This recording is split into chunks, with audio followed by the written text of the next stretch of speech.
gustan. Bien, esta es la última clase del curso, de este curso en cuestión. Y bueno, yo creo que es importante hablar de la piel porque pues la piel, al ser tan extensa como una estructura, como un solo órgano, como una estructura única, lógicamente está en mayor chance de sufrir algún grado de enfermedad.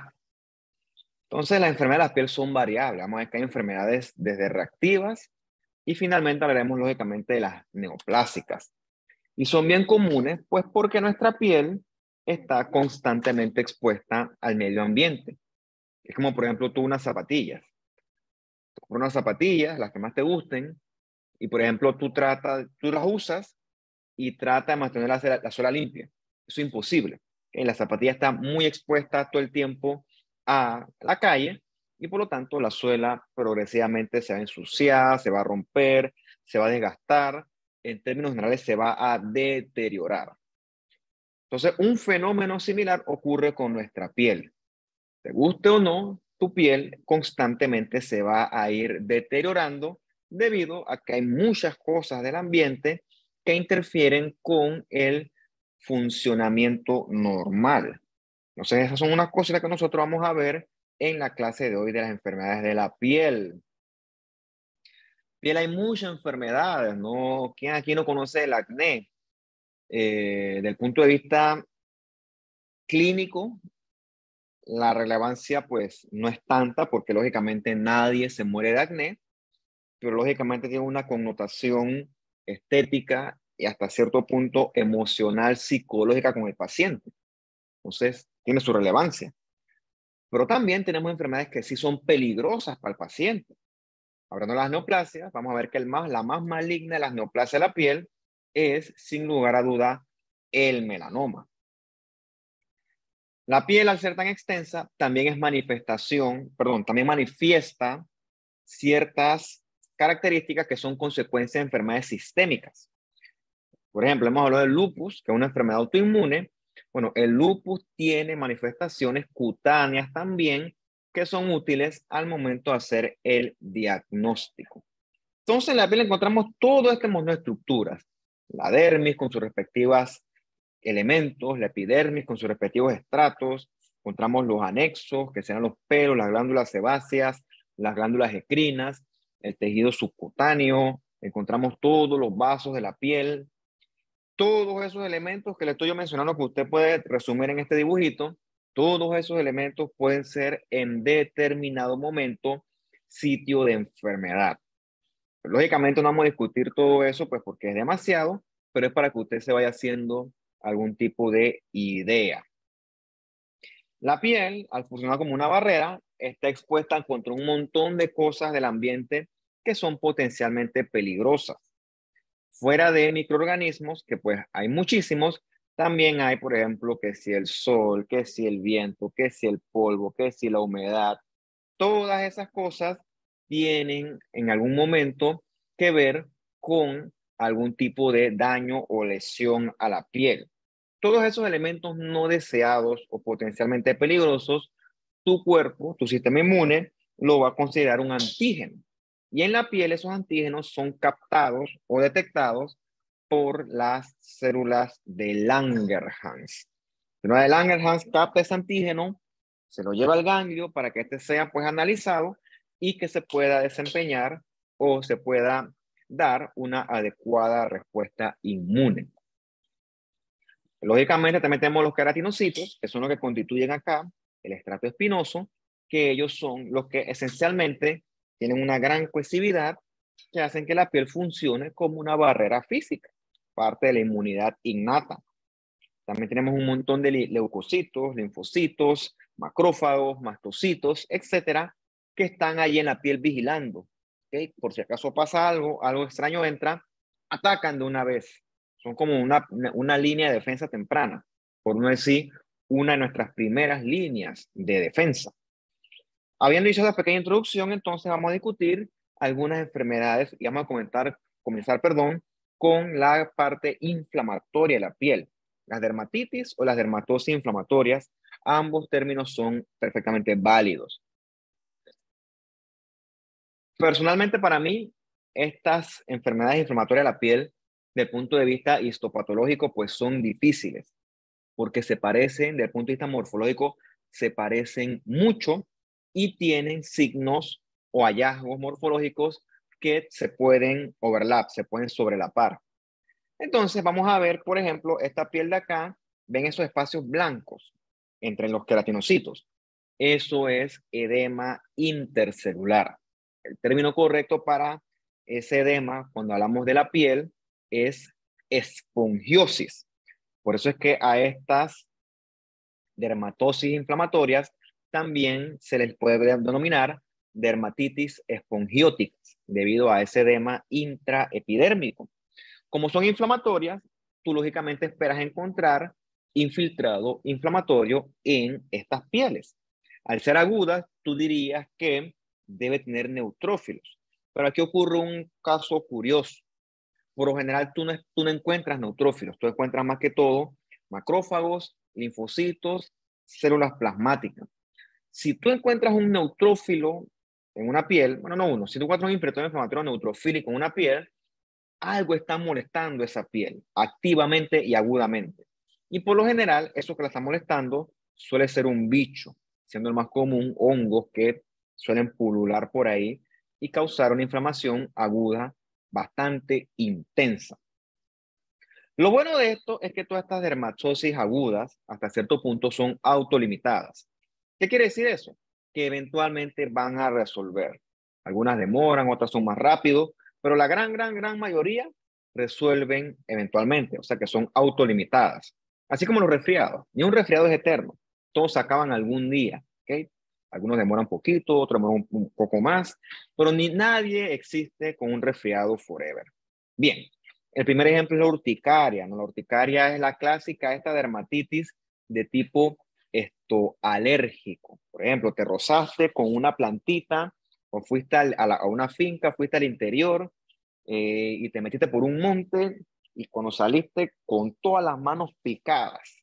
¿Okay? Esa es la clásica urticaria. O qué sé yo, te picó un bicho, te picó un mosquito, hicieron fiesta contigo y te salieron todas estas ronchas, cuyo nombre fancy en la medicina es Avon, con H, como jabón pero con H, Avon. Esas urticarias son debido a nuestros amigos los mastocitos, para variar. El mastocito cuando se encuentra con ese alergeno que no le gusta, que puede ser por ejemplo la hierbita esa, veneno de insectos, por decirle algo, el mastocito para variar comienza a liberar, ya usted sabe, entre otros mediadores, principalmente histamina. Entonces esa histamina aumenta la permeabilidad vascular y entonces la piel se pone en ese sitio localmente edematosa, pica, se pone roja. Todas esas son manifestaciones asociadas a el mastocito y a la histamina y producen estos granos que ya te dije a ti que el término correcto es Avon. Si fueras a ver una de estas pieles en el microscopio, bueno, los hallazgos son bastante inespecíficos. Puedes encontrar inflamación, sobre todo con linfocitos, plasmáticas, y lo que sí te puede ayudar aquí es el hallazgo de ver eosinófilos, porque esta es una cuestión de tipo asociado a alergias. Y también ves que tiene como bastante líquidos. También hay edema, lógicamente, por el tema que les expliqué de los cambios vasculares asociados a histamina. Por lo general son lesiones también autolimitadas, ¿ok? Lógicamente, cuando dejas de exponerte a la gente, pues la lesión debe mejorar. Pero si te sigues exponiendo a la gente, ponte que lo que tú eres alérgico es a los pelos de los gatos y tú tienes un gato en tu casa, entonces vas a tener una urticaria o una reacción alérgica prácticamente eterna. Lógicamente, la piel tiene manifestaciones, pero usted sabe que puede tener manifestaciones en otros sitios, rinite alérgica, etcétera, ¿no? Entonces, la solución aquí es evitar exponerte a el agente que está causando esta reacción, que realmente es incómoda. ¿Por qué? Porque, como dice aquí, el prurito es incómodo. Si estuviéramos en el salón, les preguntaría qué es el prurito, pero bueno, si ahorita les pregunto, pues no me quedaría aquí esperando y eso no me gusta. Prurito es la rasquiña, picazón. una picazón que Dios mío. Entonces el problema es que la picazón esa, a veces es tan intensa el rascado, que te lesiona más la piel, sangra, te hacen costritas, si estás salvo se puede sobreinfectar. Entonces comenzaste por una cosa y te metes con otra cosa peor. Entonces para eso son útiles los antihistamínicos y los antiinflamatorios. Son útiles para esas urticarias. Otra que también conocemos son las asociados a los eczemas. Que esta palabra eczema, pues, es un término clínico que pues es bastante amplio. Eczemas son lesiones espongióticas que pueden formar vesículas. Pueden ser alérgicas por contacto. En el caso de los pacientes atópicos, estos que también tienen algo que ver con las alergias, pues una reacción secundaria a un medicamento. Hay gente que tiene reacción son muy fotosensibles, son muy sensibles a la luz. Todas esas cosas se asocian con algún tipo de eczema. Al igual que la anterior, la urticaria, esto aquí, una picazón, eso también pica, ¿ok? Eso también pica bastante. La palabra correcta es prurito. Bien. Con respecto a los pacientes atópicos, son pacientes que tienen mucha tendencia a reaccionar violentamente con antígenos / alergenos. Pacientes que todo le molesta, todo. Tipo siempre está con algún tipo de manifestación alérgica.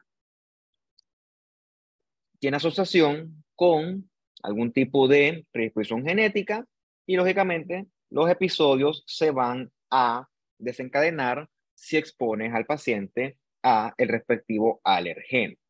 Fuera de eso, todas estas de acá suelen mejorar cuando tú quitas lo que le está molestando al paciente. Esa es la solución realmente, no exponerse a eso.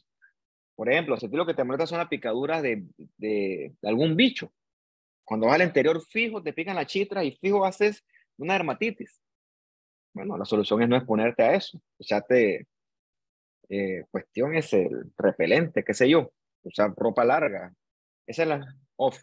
Usar eso es la única solución. Porque cuando te piquen, viene toda la dermatitis con el prurito y la cosa. Con la hiedra venenosa ocurre un fenómeno curioso, que yo lo menciono pues porque me parece pues hasta cierto punto bien interesante. Con esta hiedra venenosa y el uroshiol que nosotros discutimos en la clase de las reacciones por hipersensibilidad. Supuestamente esa Poison Ivy lo que hace es confundir nuestras proteínas, ¿okay? O sea, como que las cambia. Y entonces nuestros linfocitos atacarán a nuestras propias proteínas. Y entonces de ahí viene la reacción por hipersensibilidad. Esta clasificaría como una reacción mediada por células, en este caso mediada por linfocitos T, que llegan, secretan citoquinas, inducen inflamación, y la reacción se va a ir propagando, lógicamente, si tú no retiras el respectivo agente ofensor. Esto es un clásico eczema o dermatitis eczematosa. Lesiones pruriginosas, rojas, que molestan bastante, ¿no? Pero lógicamente que no ponen en riesgo la vida del paciente y que aparecen en función de algún agente ofensor. Si fueras a ver esto al microscopio, la apariencia histológica es la de una dermatitis espongiótica con mucho edema intercelular. A veces hay tanto edema que el líquido se acumula y forma vesículas, que se llaman blisters. Forma vesículas grandototas dependiendo de la exposición a el agente. Lo otro es que como el paciente se rasca mucho, el rascado crónico genera engrosamiento del estrato córneo de la epidermis. Es aquí como está más prominente el estrato córneo. Ese fenómeno se llama hiperkeratosis, para que también lo apuntes ahí en tus palabritas fancy. Bien, aquí tienes en todo su esplendor a la esfongiosis. Ve los característicos como están separados uno entre sí. Un espacio blanco hay que los separa. Ese espacio blanco que los separa es fluido de edema que se está acumulando entre ellos. O sea, edema intraepidérmico. Eso corresponde a la famosa esfongiosis, que es la apariencia histológica esperada en el contexto de una dermatitis, en este caso aguda. También se ven las subagudas y en ciertas crónicas. Hay veces que ese edema se puede acumular y formar grandes agregados de líquido. Entonces, eso forma esos blisters, esas ampollas. Con el paciente se rasca, bueno, aquí no se ve, pero el estrato córneo va a estar engrosado, es la hiperkeratosis, y a veces con el rascado viene la retención de núcleos allá arriba en el estrato córneo. Esa retención de núcleos, que les voy a enseñar más adelante, se llama parakeratosis, ¿ok? Se llama parakeratosis. Y tú sueles ver esa hiperkeratosis es con lesiones crónicas, ¿no? El paciente cuando se rasca mucho es que pluf, se pone prominente el estrato córneo. Lo otro que te puede ver es que aumenta de grosor el estrato espinoso, se pone gruesa la epidermis. Ese aumento de espesor del estrato córneo, del estrato espinoso, el término para eso es acantosis, que tienes otro concepto ahí que apuntar en tu libreta. Bien,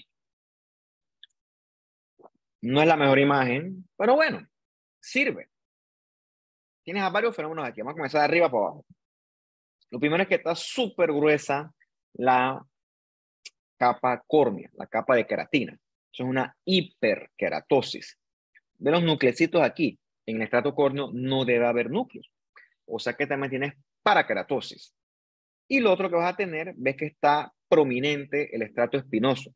Esa prominencia del estrato espinoso está grueso, está muy grueso. Eso se llama acantosis. Y ves que, bueno, la imagen, pues yo la vi mejor cuando la puse, pues no está tan bonita como las que suelo poner. La verdad es que no me agrada, después la cambiaré. Ves que hay unos espacios blancos que separan queratinocito con queratinocito. Bueno, esos espacios blancos corresponden a edema intercelular. Eso se llama espongiosis. Entonces, estos hallazgos son esperados en una enfermedad tipo eczema. Como hay tanta hiperkeratosis, yo diría, sin miedo, sin dudarlo, bueno, lo sugeriría, ¿no? Porque tampoco puedo decir las cosas como si yo tuviera una varita mágica. Yo diría que esto es crónico. Si pudiéramos bajar y analizar el infiltrado inflamatorio, viéramos que es de predominio crónico, ¿ok? Predominan los mononucleares, linfocitos, plasmáticas y macrófagos / histocitos. Cuando es por un tema alérgico, como la atópica o la que es por contacto o la que es medicamentosa, es esperado encontrar un aumento en la cantidad de eosinófilos. Lo que sí no es esperado, no es imposible, pero no es esperado, es neutrófilos. Cuando tú ves neutrófilos, algo está molestando esa piel y por lo general son bichitos, ¿okay? Son bichitos o algo tipo microorganismos. Descartar que haya hongos en esa piel. Otra que quizás más rara, pero curiosa, es el eritema multiforme. Como dice la palabra multiforme, tiene muchas apariencias morfológicas y esta está mediada secundariamente por los linfocitos citotóxicos. Es poco común, es grave, ¿ok? Tan grave que a veces la piel puede presentar apariencia clínica similar a una quemadura y se asocia, por ejemplo, a eventos desencadenantes. El ejemplo clásico es algún medicamento que dispara todo esto o ciertas infecciones. Unos pacientes le va una cuestión leve, otros mínimo adquieren una apariencia un paciente con quemaduras que son bastante severas y en la biopsia tú lo que ves es espongiosis, puedes ver esto que son apoptosis, queratinocitos, es infección inflamatoria en la dermis, a veces que puedes ver necrosis, formación de ampollas, ves muchas cosas. Por eso que se llama multiforme, ¿ok? De que hay muchos hallazgos morfológicos. Mira toda esta locura aquí. Lleno de edema, bastante inflamación, bastante apoptosis, hay acantosis irregular, puede hasta formación de ampollas. Esos hallazgos morfológicos son esperados en un eritema multiforme. Bien, vamos ahora a pasar a la contraparte de las dermatosis crónicas. Entonces, crónico, como dice la palabra, esto lleva mucho tiempo de evolución. Entonces, como es una inflamación crónica de la piel, suele coexistir por lo general con engrosamiento de esa piel. Entonces, sueles encontrar hiperkeratosis y también acantosis. Suele, no es que es una regla absoluta. El mejor ejemplo de esta es la así llamada psoriasis, psoria gris. Usted tiene que haber escuchado en algún momento de su vida porque es relativamente común. La psoriasis, pues la etiología no es clara. Esto tiene que ver con algo de autoinmunidad, o sea, que tiene que ver con algo de predisposición genética y factores ambientales para variar.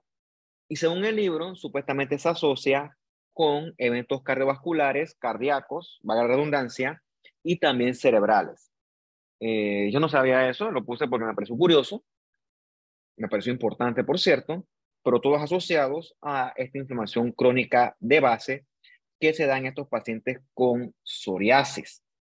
Entonces, ves la psoriasis, nada más te voy a escribir ciertos eventos que se ven aquí. Hay hiperkeratosis y hay acantosis. Eso quiere decir que eso es crónico, ¿okay? Eso lleva tiempo sucediendo. También, como esto es inflamatorio y es crónico, vamos a encontrar cantidades variables de CD4, TH17, TH1, o sea, que obedece a un evento que está activamente inflamando. Ese evento inflamatorio va a secretar también factores de crecimiento, que es lo que hace que esos queratinocitos proliferen y es lo que le da esa prominencia a el estrato espinoso. Son hallazgos esperados en la psoriasis.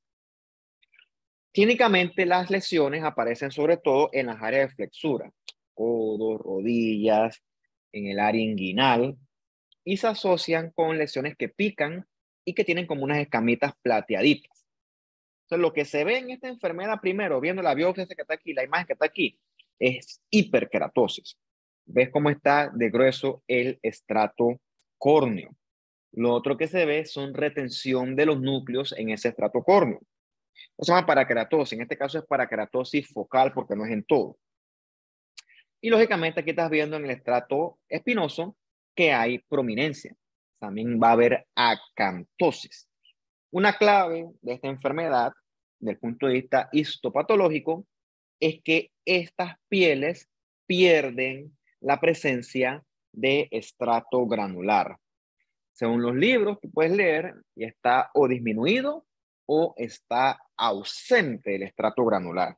Eso es una clave diagnóstica que te va a diferenciar a la psoriasis de cualquier otra dermatitis tipo crónica. Lo otro que ves en la dermis papilar es infiltrado inflamatorio, sobre todo crónico, y también ves dilatación de los vasos de esta dermis papilar. Son hallazgos esperados en la psoriasis. La psoriasis, esta apariencia morfológica imita o es muy parecida a la que se da en infecciones por hongos. Por eso es que siempre es necesario a estas sospechas de psoriasis descartar que tenga o no bichos, porque es totalmente distinto, ¿ok? Es totalmente distinto una psoriasis a una dermatitis por hongos. El tratamiento, el pronóstico, etcétera, es completamente distinto. Pero eso es importante mandarle, aunque sea un paso, un gomori, para descartar que allí hayan o no hongos. Yo creo que aquí se ve súper bien la psoriasis. De arriba hacia abajo hay hiperkeratosis, hay retención de núcleo con parakeratosis, el estrato granular está prácticamente ausente, por no decir que no hay, y hay una acantosis regular. Es clásico de la psoriasis. Lo otro que va a haber son a veces agregados de neutrófilos, ya sea en el estrato córneo o en la superficie del estrato espinoso. Se llaman respectivamente microabscesos o pústulas de, no te lo voy a decir porque se va a enredar. Son de Kogoshi y de Munro microabscesos. Eso no lo copian porque eso es muy avanzado. El punto es que puede haber abscesitos en la epidermis, que eso se asocia con nuestro hallazgo esperado en la psoriasis. Y también en la dermis va a haber, por ejemplo, acá arriba edema de la dermis papilar con dilatación de los vasitos y un infiltrado de tipo inflamatorio crónico con mononucleares, ¿no? Linfocitos, plasmáticas y también macrófagos. Hasta ese punto, sin miedo, es una psoriasis.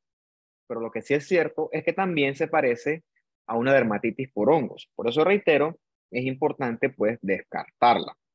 Ah, mira, aquí dice mejor, ¿ves? ¿Ves este agregadito neutrófilos? Eso es un microabscesito, allá arriba. Esos microabscesitos son característicos de la psoriasis. Si tú los ves, ese hallazgo te orienta a que tú estés en una dermatitis tipo psoriasis. Bien, son las placas que te decía, ¿no? Unas placas rojas con esas escamas plateadas.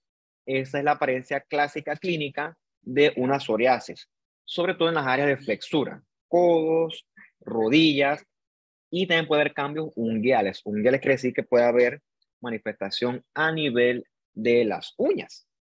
Hace una enfermedad para variar con una etiología autoinmune hasta cierto punto, lógicamente el paciente se beneficia de corticoides antiinflamatorios para variar, ¿no? Porque el tratamiento siempre es muy similar. Claro, un segundito.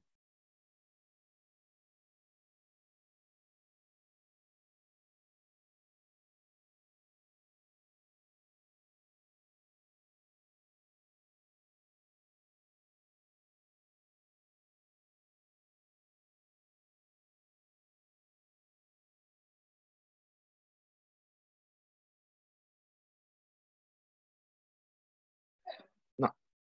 Otra enfermedad similar, pero diferente, si es que esa frase aplica, apaga el aire. No me echo con eso. Ay, a los gatos. Es el líquen plano. Para variar, pruriginosa. El líquen plano pica, pero clínicamente se ve así morado, ¿ok? Y las lesiones son así placas, son aplanadas. El líquen plano corresponde a el prototipo de las dermatitis de interfase.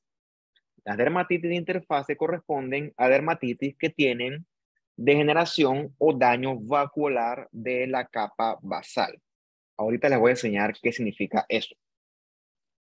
Característico del líquen plano es que tiene un infiltrado inflamatorio intenso crónico en la unión dermoepidérmica, tan intenso que suele oscurecer esta unión dermoepidérmica.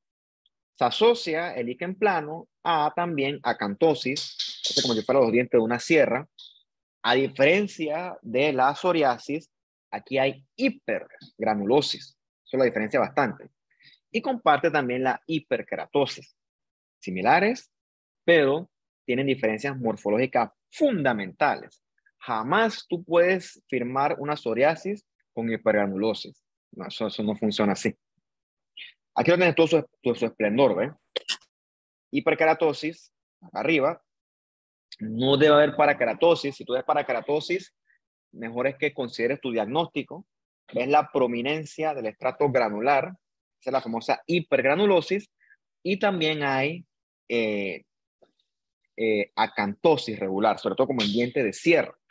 Y lo que llama la atención es el intenso infiltrado inflamatorio en la unión dermoepidérmica. Tanto así que cuesta distinguir el límite entre epidermis y dermis. Eso es clásico del líquen plano. ¿Okay? Aquí se forma una vesícula, probablemente o sea el rascado crónico. O sea, en ese líquen plano, tú lo que encuentras es muchos linfocitos. Ah, mira, esta es la cosa del daño vacuolar basal. Pero este aquí está muy marcado. O sea, se comienzan a formar vacuolitas en las células del estrato basal que se pueden a veces fusionar tanto que generan esta vesiculota. Lo he leído, yo nunca lo he visto personalmente en un caso, pero bueno, qué curioso que aquí se formó. Entonces, daño vacuolar de la capa basal. Ese daño es porque los linfocitos citotóxicos CD8 atacan ese sitio. ¿Qué los estimula a ellos? Para variar, algún tipo de infección o reaccionan frente a algún tipo de medicamento. No solamente las lesiones pueden aparecer en la piel, también pueden aparecer en la mucosa oral. La otra que vemos nosotros es el líquen simple crónico. Este, ¿qué? Este, este es un poco más, no, de que abrir la puerta. Este es un poco más lógico, un poco más sencillo. Pasa. Porque en este lo que ocurre es un rascado crónico. Rascado crónico, como ya hemos discutido, se asocia a hiperkeratosis. Hola, ¿qué tal? Hiperkeratosis, dame un segundito. Hacerme para allá a la esquina.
Ujú. Entonces, el líquen simple crónico es una enfermedad que ocurre en respuesta al rascado crónico. Como hay, ras- como hay rascado crónico, lo que ocurre es que el estrato córneo se pone grueso, hay hiperkeratosis, y lo que hay es una gran acantosis regular, secundaria a la rasquiña que tiene el paciente. Clínicamente se parece a este musgo, este líquen que crece en los árboles, por eso es que se le atiñó con este término de líquen simple crónico. ¿Se parece a la psoriasis? Sí, pero hay diferencias fundamentales una con otra. Por ejemplo, aquí sí hay prominencia de estrato granular. Eso tú no lo encuentras en la psoriasis. Ocurre porque el paciente se rasca, hay mucha fricción, lo que eventualmente lleva a que el estrato córneo pues aumente su espesor y que exista esto, hiperkeratosis. Esta es la clásica apariencia, ¿no? Ves la prominencia del estrato córneo y ves la retención de los nucleocitos. O sea que también hay parakeratosis. Y lo otro que va a estar prominente es el estrato granular. Y ves aquí la acantosis regular y algo de esponjiosis. Similar a la psoriasis, pero hay diferencias que son fundamentales. Es más, esta piel parece una piel gruesa, igualita, ¿ok? Solamente que es piel gruesa en áreas que no deben ser de piel gruesa.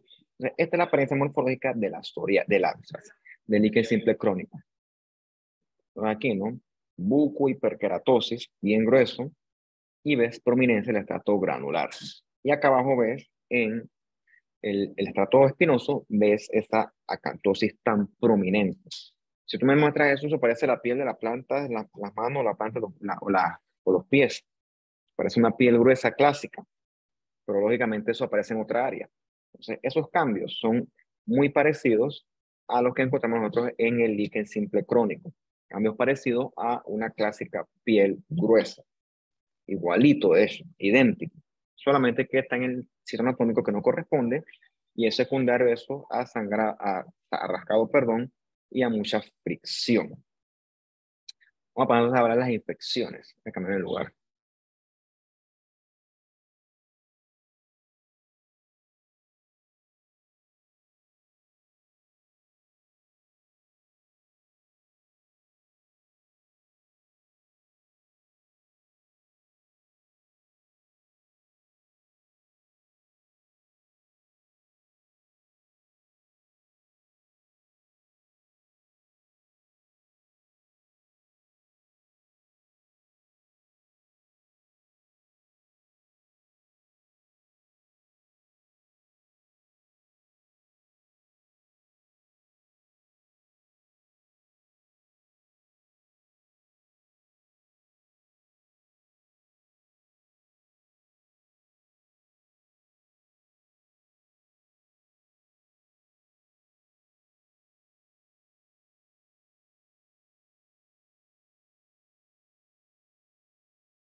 Mejor.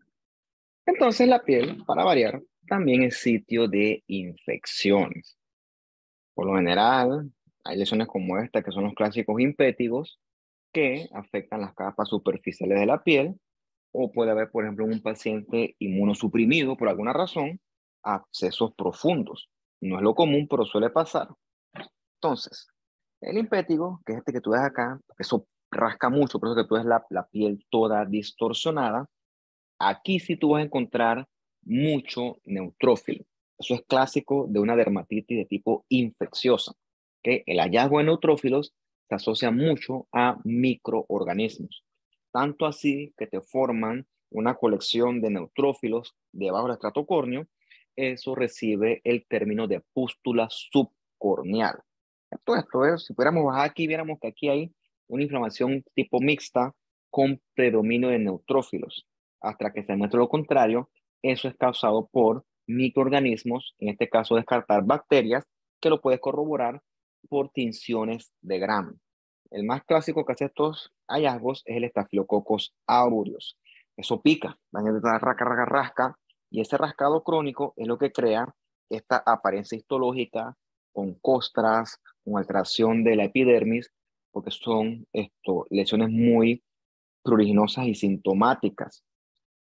También los hongos pueden afectar la piel y, ¿por qué no?, también las uñas. Los más clásicos son las cándidas, ¿ok? Las clásicas cándidas albicans, pero en inmunosuprimidos sí hay hongos más serios, más severos, que pueden inclusive comprometer la vida, ¿ok? Pueden ser dermatitis fúngicas superficiales profundas o, repito, en pacientes inmunosuprimidos son más serias y pueden ser sistémicas. Los hongos también atraen neutrófilos. Entonces tú sueles ver en las pieles estas mucho infiltrado por neutrófilos. En el paciente inmunosuprimido, que son por estos hongos oportunistas, tú ves una reacción granulomatosa muy parecida a la que identificas en el caso de tuberculosis.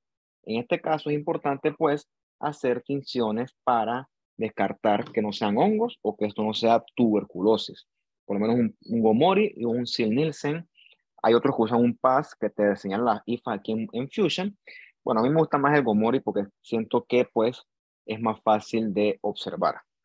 Pero lo que pasa es que el PAS es más barato y se encuentra con más facilidad. El Gomori es mucho más caro y más difícil de conseguir. Otra cosa que usted habrá visto o habrá escuchado o conocerá a alguien que tenga son las famosas verrugas en la piel. Esas verrugas en la piel, yo creo que ya le había dicho, pero si no lo voy a repetir, son causadas también por el virus del papiloma humano.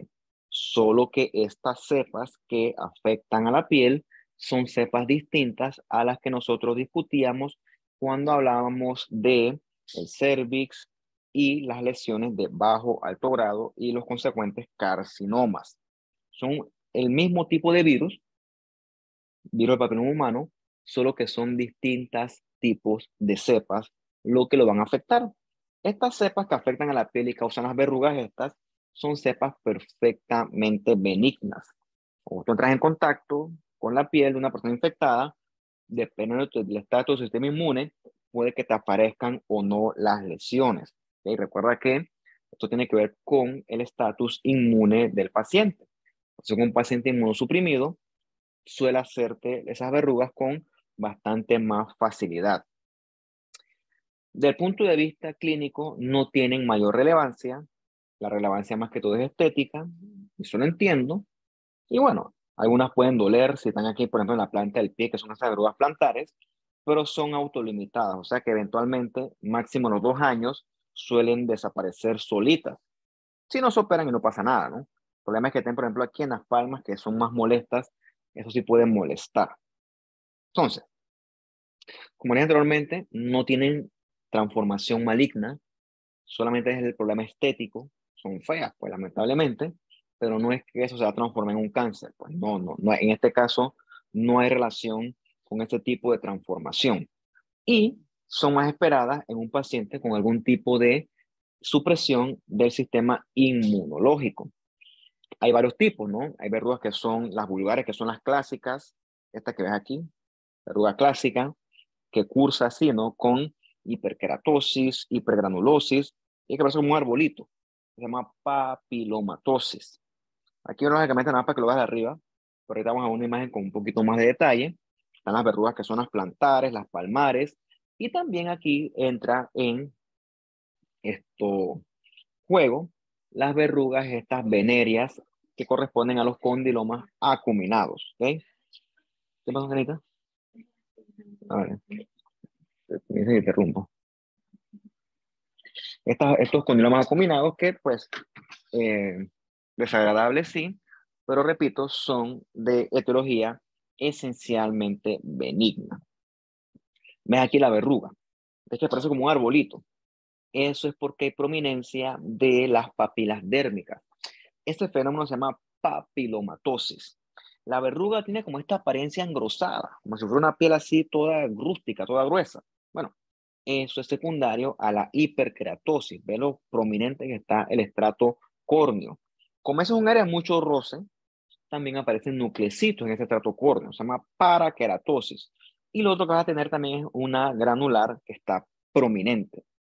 Lo otro que puedes identificar en estas verrugas son, no siempre por cierto, ese espacio claro perinuclear. Esos son cambios tipo coilocíticos, similares a los que discutimos nosotros cuando hablamos de la lesión de bajo grado a nivel del cérvix. No es lo esperado en el adenoma, pero también puede esto aparecer.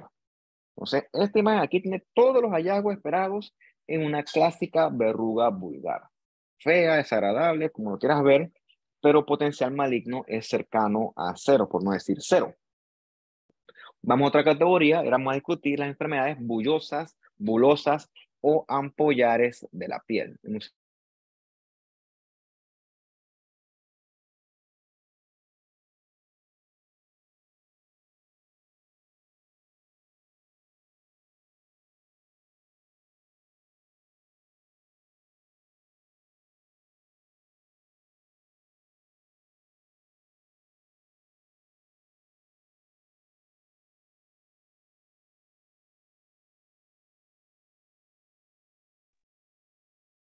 Entonces, estas enfermedades por lo general todas comparten una etiología autoinmune. Dentro de estas están estos clásicos pénfigos, que son poco comunes, pero que se dan porque hay destrucción autoinmune de las uniones intercelulares. Recuerda que tu piel reviste porque los queratinocitos están firmemente adheridos entre sí gracias a los desmosomas, a los adherent junctions, a los tight junctions, que son las uniones intercelulares que mantienen fuertemente adheridos a todos los queratinocitos entre sí. En esta enfermedad de tipo pénfigo hay un ataque autoinmune que destruye parte de esas uniones. Y si la destruye, ¡puf! La piel literalmente se puede romper. ¿Por qué ocurre eso? Porque el paciente crea autoanticuerpos, en este caso anticuerpos IgG, que atacan a los componentes de los desmosomas, siendo específicos a la desmoglina tipo 1 y la tipo 3. Es como si tuviera un collar, ¿ok? Y el collar le rompe una cuentita. ¿Qué va a pasar? El collar, ¡puf! Todo se va a desbaratar. Quizás un fenómeno similar ocurre en este tipo de enfermedad. Autoanticuerpos destruyen esas uniones intercelulares y por eso la piel, ¡puf!, se rompe y se forman esas ampollas. Este fenómeno es demostrable a través de métodos de inmunofluorescencia, donde se demuestran esos depósitos de IgG. Es necesario la inmunofluorescencia para hacer el diagnóstico. Entonces, mira, parece una quemadura esto. Probablemente lo que pasa es que la piel se rompe y se forman esas ampollas, que lógicamente son dolorosas y se pueden sobreinfectar. ¿Y por qué ocurren? Reitero, porque hay un ataque autoinmune que hace que las células de la piel se separen, ¿okay? También puede afectar orofaringe, mucosas. Es bien dramático para el paciente. Como si hubiera quemado, parece. Como es autoinmune, el manejo, entre otras cosas, es con inmunosupresión. Mira tú, esta lesión acá, esta fue una ampolla que se rompió. Por supuesto que eso duele, es una quemadura, extremadamente doloroso. Cuando vas a ver aquí, ves que la piel literalmente se rompen los queratinocitos. Ese fenómeno se llama acantolisis, ¿ok? Esa acantolisis ocurre por destrucción de las uniones intercelulares entre los queratinocitos vecinos. Entonces, en ese espacio se forma esa ampolla. Esa ampolla también se puede romper y clínicamente da esta imagen de acá arriba. En la dermis tú encuentras macrófagos, eosinófilos o también linfocitos. Pero la acantolisis es clásica de este pénfigo vulgar. Esto parece prácticamente una quemadura. Este es similar, pero tiene sus diferencias, ahorita la vamos a discutir. Este es el penfigoide bulloso, o también se llama, puedes encontrar como penfigoide ampollar. También tiene que ver con un ataque autoinmune por autoanticuerpos y también por proteínas del complemento. Este ataque autoinmune le pega es a los hemidesmosomas. Recuerda de tu clase de histología que los hemidesmosomas son uniones intercelulares que mantienen bien adherida el estrato basal a su respectiva dermis. Si rompe los hemidesmosomas, ¡pluf!, la epidermis se va entonces prácticamente a separar. Entonces, a diferencia del anterior, aquí sí vamos a encontrar inflamación con neutrófilos. Eso es característico de ella. Son similares el pemfigoide y el pénfigo vulgar, pero recuerda que el pemfigoide, que es el que estamos hablando ahorita, ataca a los hemidesmosomas y el pénfigo vulgar ataca a los desmosomas, llámese con más propiedad a la desmogleína tipo 1 y la tipo 3. Ve aquí la diferencia, ¿no? Ves aquí la piel normal, bien pegados uno entre sí los queratinocitos. Ves en el pénfigo vulgar cómo se destruyen las uniones queratinocito a queratinocito. Eso se llama acantolisis. Aquí hay una ampolla intraepidérmica. Mientras que en el pemfigoides bulloso, o pemfigoides ampollar, lo que ocurre es un ataque al hemidesmosoma que une la epidermis a su respectiva dermis. Por lo tanto, claro que sí. Por lo tanto, la ampolla va a ser ¿qué? Subepidérmica. ¿Ok? Una ampolla debajo de la epidermis, una ampolla subepidérmica. Estas ampollas son, entre comillas, más resistentes que la enfermedad anterior. Suelen sonar con más facilidad, pero como toda buena enfermedad autoinmune, hay periodos de ataque y periodos de descanso en la enfermedad. Surgen, desaparecen, cuando el paciente se estresa, se sobreinfecta.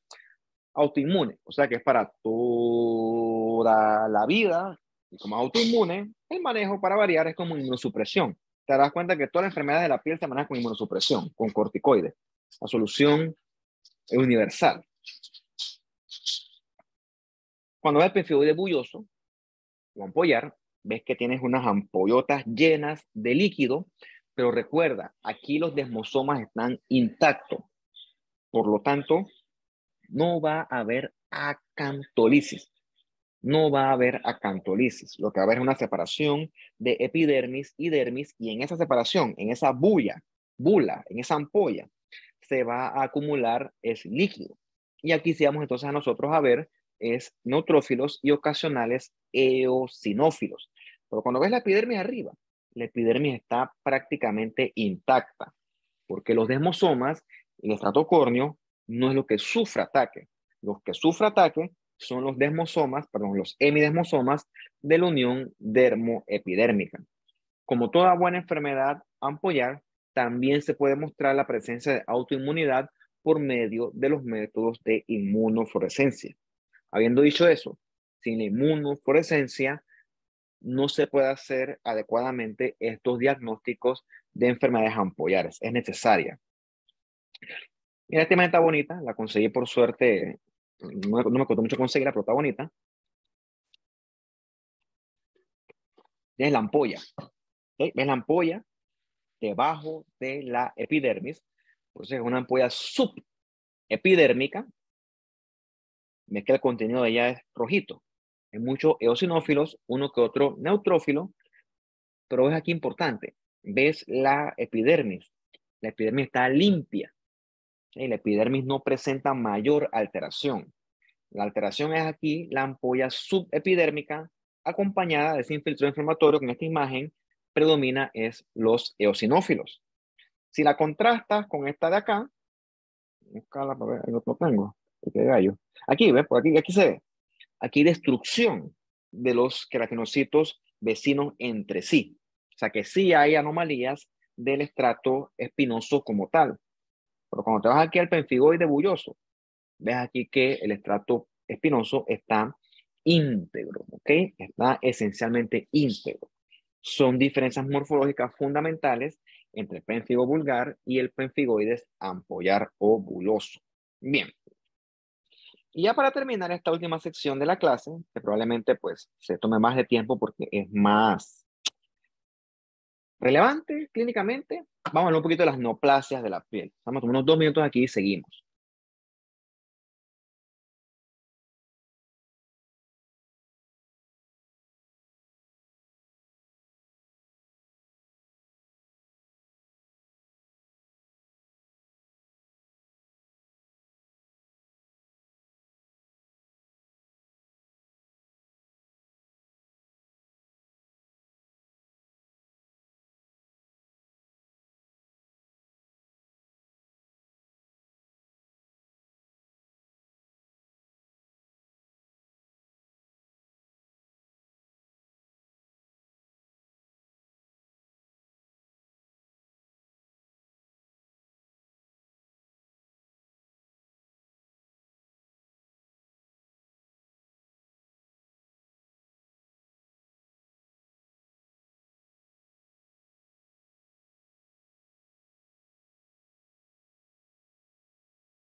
Entonces, ahora sí, lo último que veremos son las neoplasias de la piel.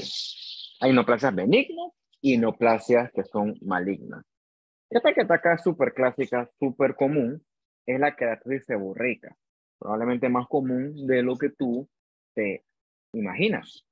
Son las que se llaman tetitas de carne que aparecen sobre todo en la piel, que son oscuritas, súper comunes y se asocian sobre todo a mutación de este FGFR3, que estimula a la proliferación de estos queratinocitos y de esta apariencia de proliferación de queratinocitos basales con estos quistes córneos. Perfectamente benigna, ¿ok?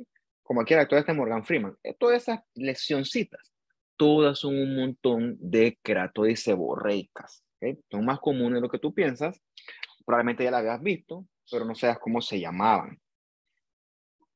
Clínicamente no tienen relevancia porque pues no son malignas. El tema es sobre todo estético y cosmético. Repito, lo que tienes son un montón de celulitas basaloides que pueden tener pigmento. Eso es lo que hace que la lesión sea chocolatita. Y ves estos quistes llenos de material tipo córneo, ¿no? Estos quistes córneos. Eso es clásico de las queratosis seborreicas.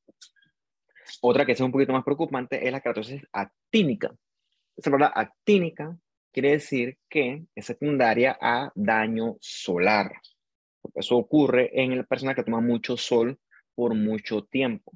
Las queratosis actínicas son lesiones premalignas, preneoplásicas, que se asocian a transformación hacia carcinomas escamosos de la piel.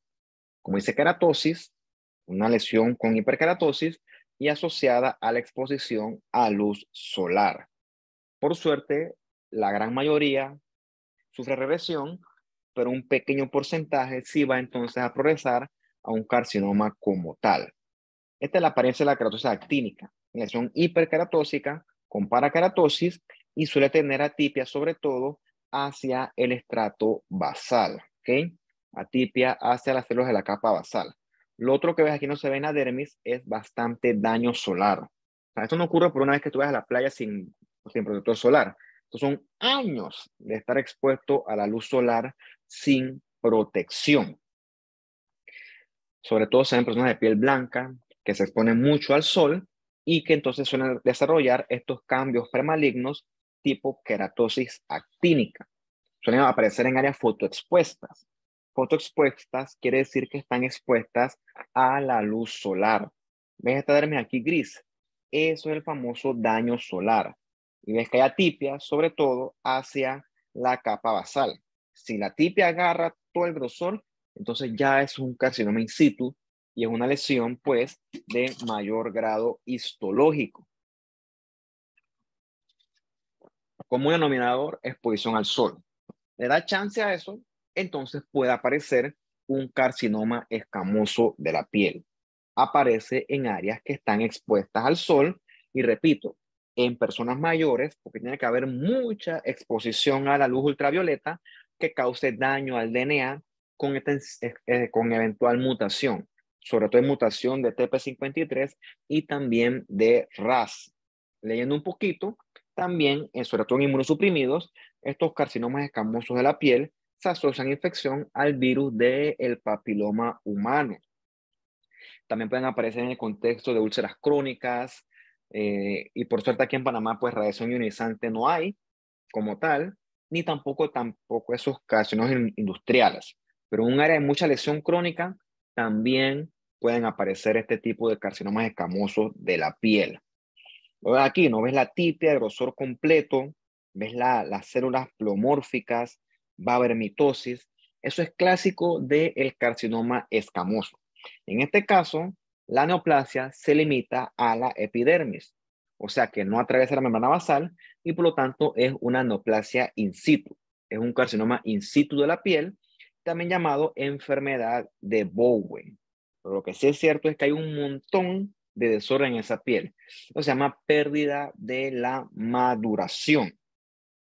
Si le da chance a ese carcinoma, él puede romper la membrana basal y entonces convertirse en un carcinoma escamoso invasor, que puede hacer metástasis, pero por suerte la metástasis es rara, ¿no? 1% dará metástasis, por lo tanto es un tumor relativamente indolente. Repito, como siempre hay variables, no hay variantes, habrá uno que se comporte muy agresivo, pero por suerte estadísticamente la gran mayoría se comportan con relativa tranquilidad, si es que esa palabra aplica. Ve aquí esto rosado, ¿ok?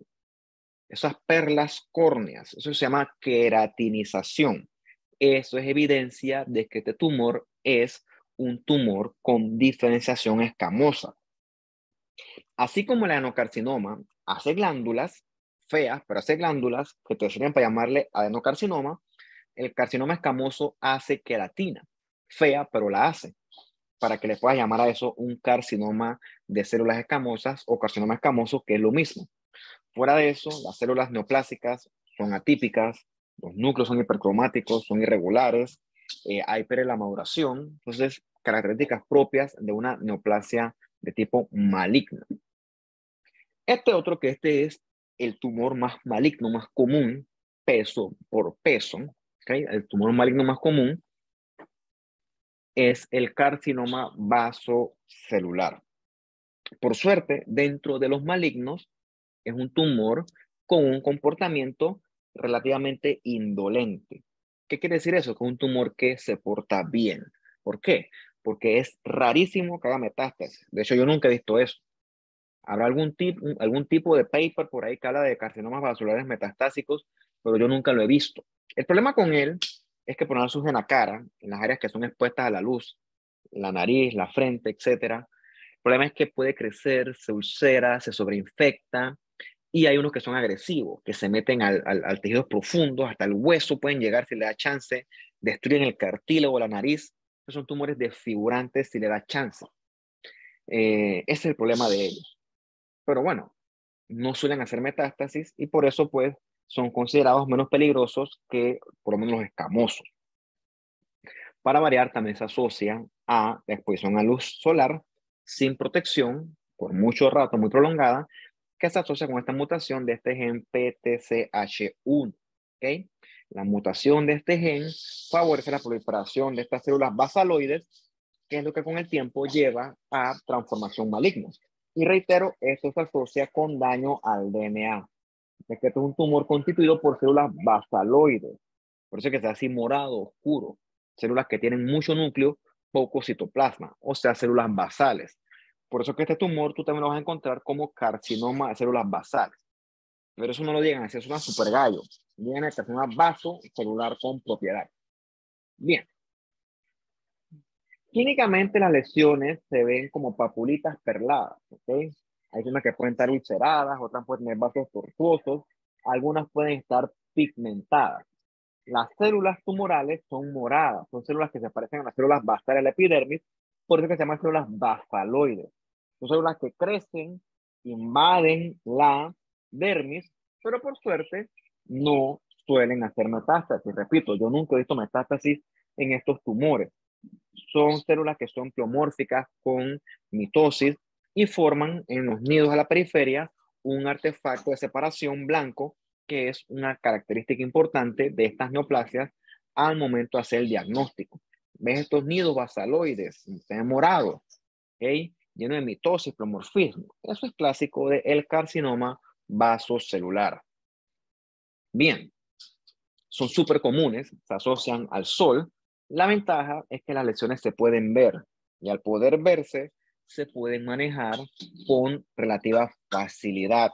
¿Okay? Es raro que un carcinoma celular avance y destruya mucho, porque antes que eso ya el tumor fue detectado. Esa es una ventaja de la piel, que los cambios en la piel se pueden ver con bastante facilidad. Por eso es que hoy en día tú ver un carcinoma de la piel avanzado es secundario a una neoplasia que no se manejó a tiempo. Pausa, pausa.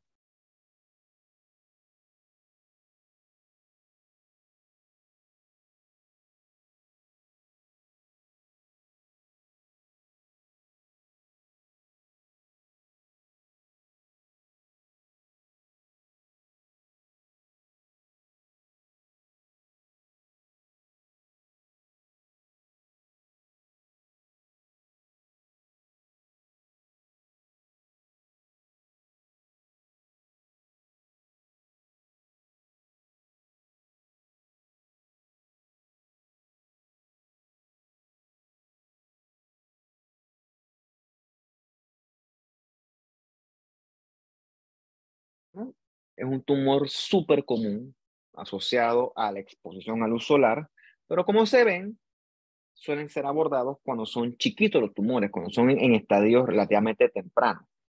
Claro, si el paciente no recibe atención a tiempo, el tumor crece, se ulcera, se extiende y, como dice aquí, puede inclusive invadir cartílago, músculo, hueso. Y entonces, lógicamente, allí el tratamiento ya es mucho más invasivo. El paciente visto que le quitan un pedazo de la nariz para poder escindirle adecuadamente un carcinoma vasocelular. Son las lesiones elevadas, una pápula eritematosa, ven los vasitos tortuosos, y cuando son estos nidos basaloides que tienen como este espacio blanco que separa la neoplasia de la dermis. Es el famoso artefacto de retracción. Otro que usted habrá escuchado mucho, pero bueno, no, me imagino que el término fancy no lo saben, es el nevo melanocítico, cuyo nombre adecuado de la calle es un lunar. ¿Ok? El lunar le puede llamar adelante nevo melanocítico, es el nombre correcto de él. Son perfectamente benignos y se asocian a mutaciones BRAF y RAS. Ahí le preguntaría a ustedes dónde más han escuchado la mutación BRAF. Eso lo vimos en la clase anterior. Se relaciona a los astrocitomas pilocíticos de la edad pediátrica. Entonces, los nevos son derivados de los melanocitos, ¿ok? No tiene nada que ver con carcinomas de tipo escamoso ni basaloides. ¿Por qué? Porque desde el punto de vista embriológico, los melanocitos se derivan de la cresta neural. O sea, el origen embriológico es completamente distinto. Estos lunarcitos clásicos proliferan porque la vía esta BRAF y RAS induce proliferación de ellos. Eventualmente, esa proliferación se detiene porque hay un periodo de senescencia. Senescencia es que las células dejan de proliferar y por eso es que los nevos ya no evolucionan. Llegan hasta un punto que aparecen ¡puf!, la manchita y ya llega hasta ahí. Habiendo dicho eso, el nevo tiene una progresión cercana a cero de hacerse maligno. O sea, eso es extremadamente raro. Hablando de los nevos clásicos y comunes.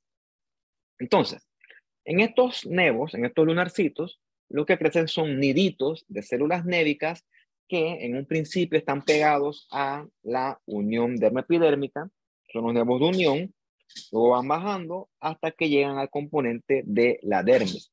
En este punto se constituyen en los nevos melanocíticos intradérmicos. ¿Ok? Recordemos, estos nevos se detienen, dejan de proliferar y entonces no progresan a una lesión maligna tipo melanoma. No hay relación de uno con el otro. Recordemos que el periodo de senescencia hace que ellos finalmente dejen de proliferar. En el nevo tú ves arriba grupos grandes con células redonditas, ¿ok? Perfectamente benignas, no atípicas, no mitosis, y a medida que vas bajando, las células se ponen un poquito más separaditas y más fusocelulares. Eso se llama maduración del nevo, es una característica morfológica fundamental que te habla de que esta lesión es perfectamente benigna. Ves aquí el nevo nuevamente, ves los niditos de celulitas redonditas, células névicas, perfectamente benignas, y a medida que ellos van bajando, se hacen más fusocelulares. Recordemos, esa es la maduración del nevo, que es un signo clásico de benignidad. Repito, los nevos melanocíticos son perfectamente benignos. La progresión a melanoma no es biológicamente lo que ocurre. ¿Okay? Los melanomas surgen de otro tipo de vía, otro tipo de alteración.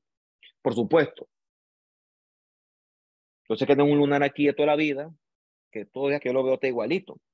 Pero si a mí me surge un lunar que no tenía antes, yo que soy un adulto, pues yo me preocuparía. La verdad es que eso no funciona así. No tienen por qué aparecer lunares nuevos. Esos lunares nuevos, pues, deben plantear en ti algún tipo de preocupación. Bien, por lo general son lesiones que son redonditas, simétricas, chiquititas y con una pigmentación uniforme. Este que ataca arriba es uno temprano, es un nevo de unión, o sea, de la unión dermoepidérmica. Los nidos de células melanocíticas que con el tiempo bajan y constituyen un componente ya completamente intraepidérmico.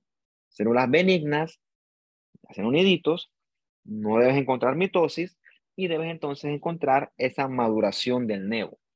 Todos esos hallazgos son de una lesión perfectamente benigna. Realmente no hay que hacer nada con ellos, solamente operarlos si por fines cosméticos te interesa.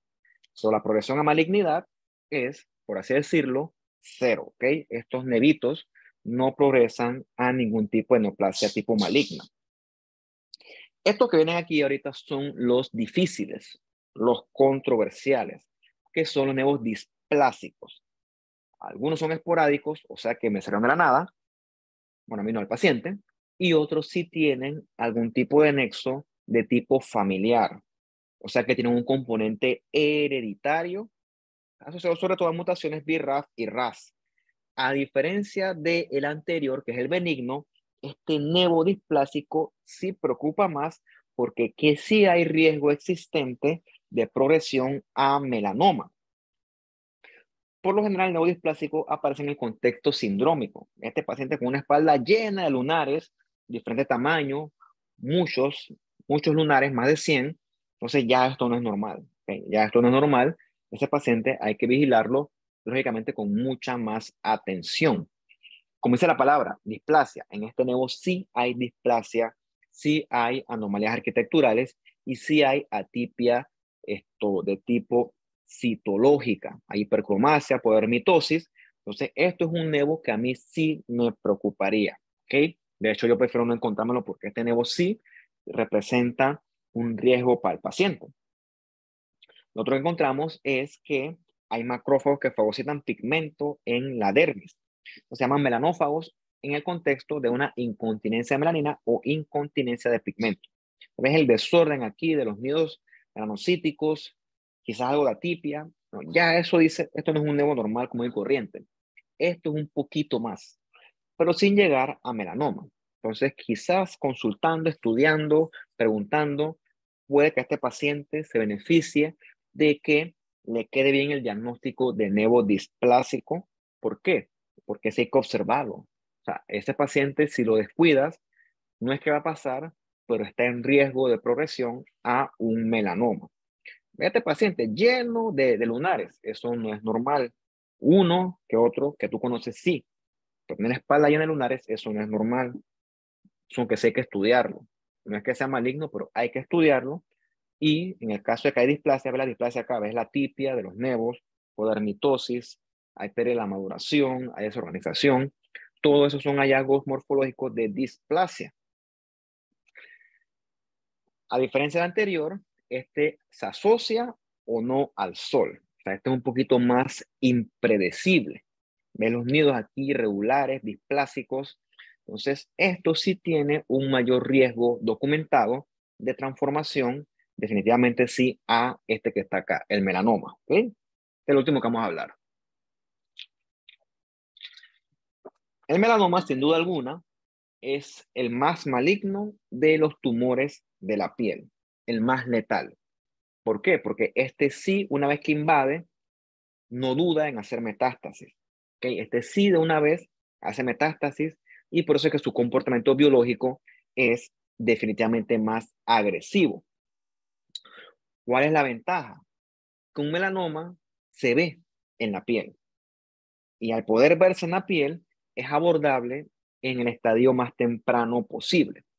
Eso es una gran ventaja, ¿okay? Que se puede ver, que se puede abordar en estadiajes tempranos. Lo que pasa es que el melanoma tiene una vía molecular donde prácticamente si el individuo es predispuesto, no es evitable. Lo que sí es evitable es la progresión a un melanoma más agresivo. Entonces, eso ocurre gracias a que hoy en día los manejos quirúrgicos están bien establecidos. Gracias a eso, hay detección por tamizaje. Por ejemplo, campaña y quechuzo. Este lunar que me salió no lo tenía antes. Voy al dermatólogo, me lo sacan. Luego el patólogo dice, bueno, es un lunarcito benigno, no es nada. Cool. O si era algo, ¿ok? Lo importante es que la atención es posible conseguirla. Para variar, también se asocian los melanomas a el daño al DNA inducido por la exposición no controlada a la luz solar. ¿Ok? También se asocia, hay asociación. Habiendo dicho esto, no es que tomar sol es igual a cáncer, pero sí existe una asociación bien documentada. En los melanomas hay cierto nexo familiar, puede que sí, puede que no, y los melanomas, al ser neoplasias melanocíticas malignas, van a tener distintas etapas de progresión. La primera etapa se llama la fase de crecimiento radial. En la fase de crecimiento radial, la lesión se limita a la epidermis, o sea, crece, también le llaman de crecimiento horizontal. O sea que es un tumor que todavía se limita a la capa superficial de la piel. ¿Okay? Es un tumor, por así decirlo, in situ. O sea que es un tumor que hasta este punto es controlable. Como ya hemos revisado en las clases anteriores, en la epidermis no hay ni vasos ni nervios. Por lo tanto, la capacidad de ese tumor de hacer metástasis es cercana a cero, por no decir cero. Lo que pasa es que aquí nada es nunca es siempre ni nada es nunca. Por eso digo cercana a cero. Entonces, un melanoma en fase de crecimiento radial es un melanoma en un abordaje relativamente temprano. El problema es que si tú le das chance, ese melanoma va a seguir creciendo y entonces va a invadir y entra en una fase que se llama la fase de crecimiento vertical. En esa fase de crecimiento ya el melanoma ha invadido y sí tiene potencial de hacer metástasis. Por eso es que en este caso, este tumor es esencial, es fundamental una adecuada evaluación histológica. Tienes aquí, por ejemplo, una epidermis normal, ¿ok? Con tus melanocitos, etcétera. Tienes aquí de repente más melanocitos en el contexto quizás de un nevito. Y entonces acá sí tienes ya una proliferación con melanocitos como tal en el contexto de un melanoma. Pero ves que los melanocitos atípicos neoplásicos están confinados arriba a la epidermis. Eso se llama una fase de crecimiento radial y eso corresponde a un melanoma que es temprano. Con el tiempo también las células neoplásicas pueden subir en la epidermis. Eso se llama enfermedad o diseminación pagetoide. Eso es clásico del melanoma. Y ya si le das chance, entonces el melanoma revienta, rompe la membrana basal y entonces se extiende hacia la dermis. En ese entonces ya corresponde a una fase de crecimiento vertical. Ya ahí es un melanoma mucho más peligroso, porque hace esto, se mete dentro de los vasos sanguíneos y entonces sí tiene potencial de hacer metástasis. Entonces, la idea es abordar estos tumores en la etapa más temprana posible. Por ejemplo, aquí ya lamentablemente estamos tarde. Ve aquí como la neoplasia que puede ser pigmentada, ves cómo prácticamente se toma toda la dermis. Ya eso es un melanoma en fase de crecimiento vertical, eso expande la dermis, ya esto es un tumor de un pronóstico mucho más reservado. Estos tumores hay que medir el grosor de la invasión, el grosor del tumor, porque entre más grosor haya, más peligroso será el tumor. Entre más espesor haya, nosotros lo medimos con el microscopio o ahora que hay herramienta digital, lo podemos medir y podemos determinar qué tanto espesor tiene ese melanoma. De manera que entre más espesor, peor le va al paciente o lo contrario también aplica. Entre menor espesor, mejor pronóstico va a tener el paciente, pero es necesario medir el espesor del tumor. El melanoma, aparte de proliferar sin control, también puede evadir la respuesta inmune del paciente. O sea, es un tumor biológicamente bien maligno, ya que el montón de células neoplásicas atípicas, hay mitosis, eso invade, se mete, infiltra, suele haber núcleo prominente. Entonces, esas son características morfológicas evidentes de malignidad en el contexto de un melanoma. Por supuesto, aquí yo lo puedo decir que es un melanoma, porque me da un inmuno para confirmar que estas células son de origen melanocítico. Porque reitero, ambos son malignos, pero no es lo mismo decir melanoma a un carcinoma escamoso. ¿Por qué? Porque ambos son neoplásicos, se parecen, pero la diferencia se puede hacer en base a los métodos de inmunistoquímica. Mira, esto es un nodulote, es un melanoma ese nodular. Y eso está súper invasor. Tú mides esto y el espesor de Breslow, que es el grosor o espesor del tumor, es un grosor que está bien marcado. Ese paciente le va a ir peor que un paciente en una fase de crecimiento radial o en un melanoma in situ. Entonces, eso es lo que nosotros no queremos. Está demasiado ya metido dentro de la dermis. Las lesiones clínicamente son estas lesiones irregulares, asimétricas, distintos tipos de coloración, que crecen, que pican, que se ulceran o sangran. Todas son características de un lunar maligno. Yo tuve un lunar así en la piel, yo me asusto. Eso no es normal. Que es un lunar asimétrico con distinta pigmentación que ha crecido. Es el famoso ABCD que te orienta a ti a que algo está definitivamente maligno. El famoso ABCDE. Repito, por suerte esto se deja ver. No es como, por ejemplo, un tumor gastrointestinal o un tumor endometrial o un tumor pulmonar que no se puede ver con facilidad. Afortunadamente, la piel, cuando hay cambios, eso es posible identificarlos y por lo tanto el tumor es abordable lo más temprano posible. Esto que ataca es un ganglio lleno de melanoma, y eso es un melanoma metastásico. Realmente eso es lo que nosotros no queremos. Eso es una marcadamente atípica, hasta con pigmento. Por eso es que el tipo tiene un mal pronóstico. Parte del pronóstico que hace el patólogo involucra el tipo histológico, determinar si la fase de crecimiento es vertical o radial. Hay que evaluar el número de mitosis. Lógicamente hay que evaluar los márgenes quirúrgicos. Hay que ver si hay invasión linfovascular o hay neurotropismo, que es esta invasión perineural. Y también hay que medir el espesor de Breslow, que es el tamaño, perdón, el espesor del tumor. Y también hay que medir los niveles de Clark. Si el tumor está arriba en la epidermis, si invade la dermis, qué tan profundo invade. Todas esas son variables que van a incidir en el respectivo pronóstico del paciente. No tenga la más mínima duda. Tú le das chances de tumor y ese tumor es agresivo, se porta mal, te va a hacer metástasis. Yo he visto melanoma en ganglio, en hígado, en mama y también una vez en cerebro. O sea, es un tumor que se porta mal si le das chance. El más agresivo peso por peso de la piel. Listo, esa es la última ya. ¿Tienen preguntas, dudas, comentarios? Me han preguntado por la clase de CISA. Eso queda en mi canal de YouTube.